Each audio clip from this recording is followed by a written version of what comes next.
Juan! Juan! Punta mo rescue! Dali! Sa buhay natin, kasama na talaga yung pagsubok. Sa buhay natin, hindi natin matatakasan yung mga pagsubok. Minsan, nagiging malakas tayo. Minsan naman, nagiging mahina tayo.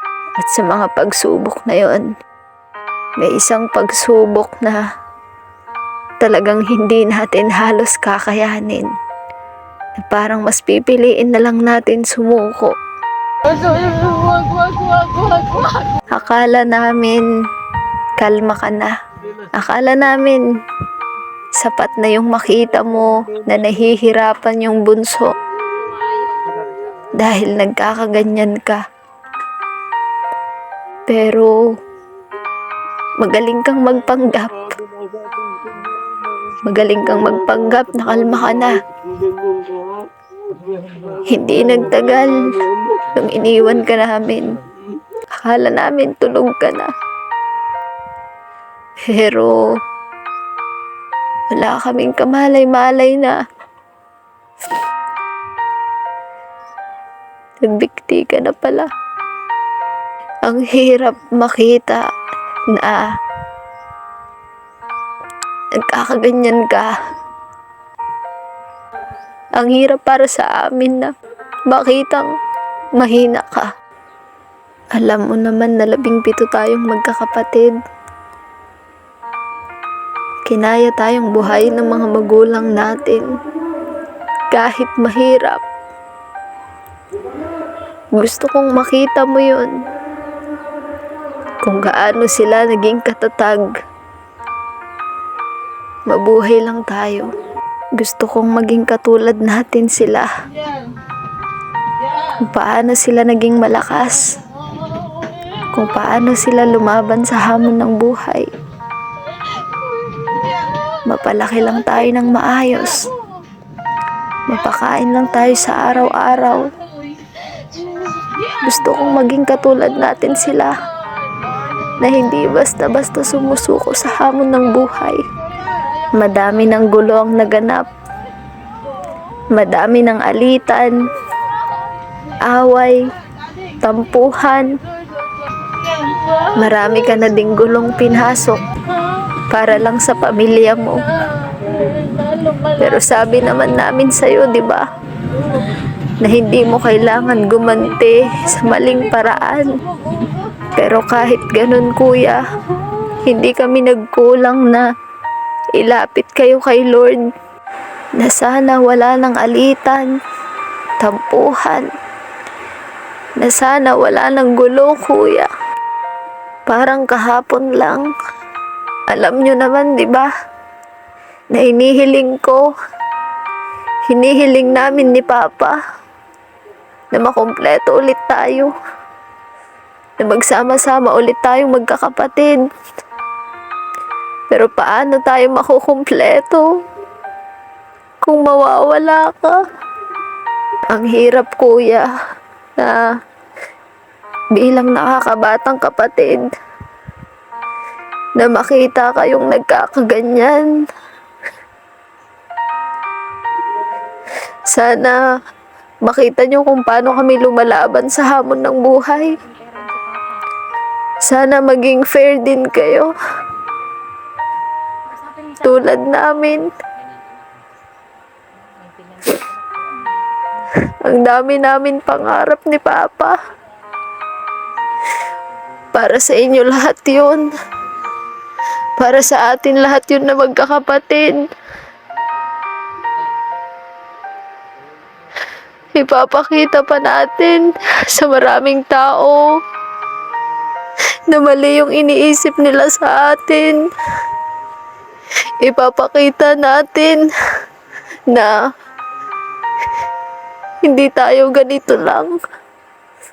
Na hindi tayo hanggang dito lang. Lumalaban kami ni Papa para sa pag-usad natin. Sana, kuya, kayo din. Pero bakit? Pero bakit pinapakita nyo sa amin na nagiging mahina kayo? Nangangarap ako na para sa atin, para sa inyo, ng mga kapatid ko. Pero kung mawawala kayo, para kanino pa yung mga pangarap na matutupad ko? Ito yung mga oras na bibilhan na ulit kita ng gamot. Yan yung mga oras na naaalala ko nung naoperahan ka.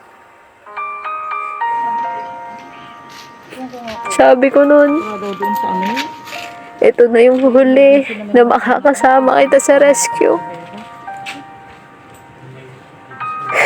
Pero kuya, pangalawa na ulit kitang nakasama sa rescue.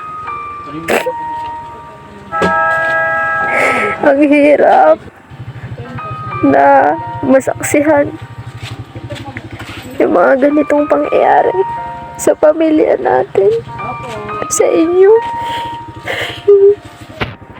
Naalala ko nung naoperahan ka, sabi ko sa sarili ko na yun na yung huling hihingi ako ng tulong sa mga kaibigan ko para lang makatulong sa problema ng pamilya natin, sa gastusin.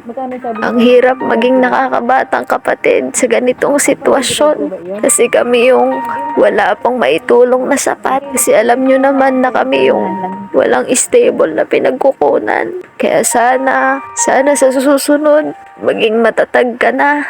Sana sa susunod kayanin mo na anumang hamon sa buhay mo. Kasi ang totoo kuya, baliwala naman yung gastusin. Kasi kahit mahirap, nandito lang naman kami para sa pamilya.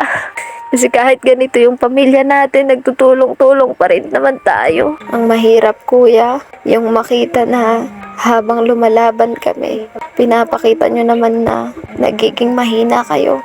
Kahit sana, para na lang sa pamilya natin. Nakalungkot lang nakakapanghinga kasi lumalaban kami. Lumalaban kami para sa kanya, para sa pamilya. Nakakalungkot lang nang marinig namin na paglabas niya rito, gagawin yung ginawa niya. Naiintindihan na. Sobrang dami ng pinagdadaanan siguro. Sobrang dami ng pinagdadaanan. Kaya siguro nasasabi niya. Pero lahat ng to pinaghahatiwala namin kay Lord.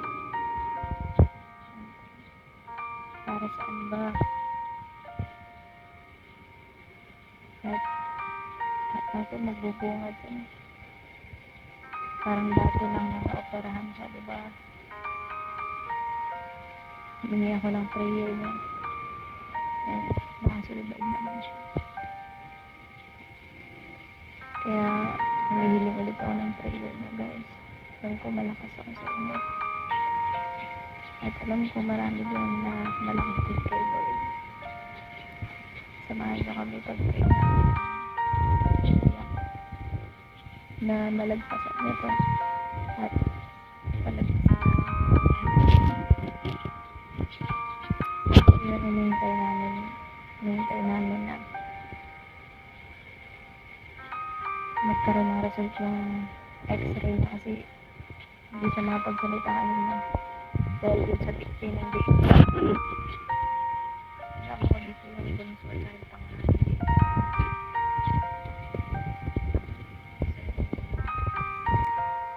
Kaya namin so sobrang dami na ng problema na pinagdaanan ng pamilya namin. Ngayon pa ba kami susuko? Ngayon pa na alam ko maraming sumusuporta.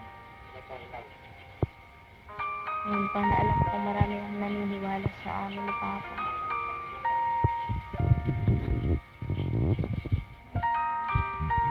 Pray lang guys, pray. Pag-pray na.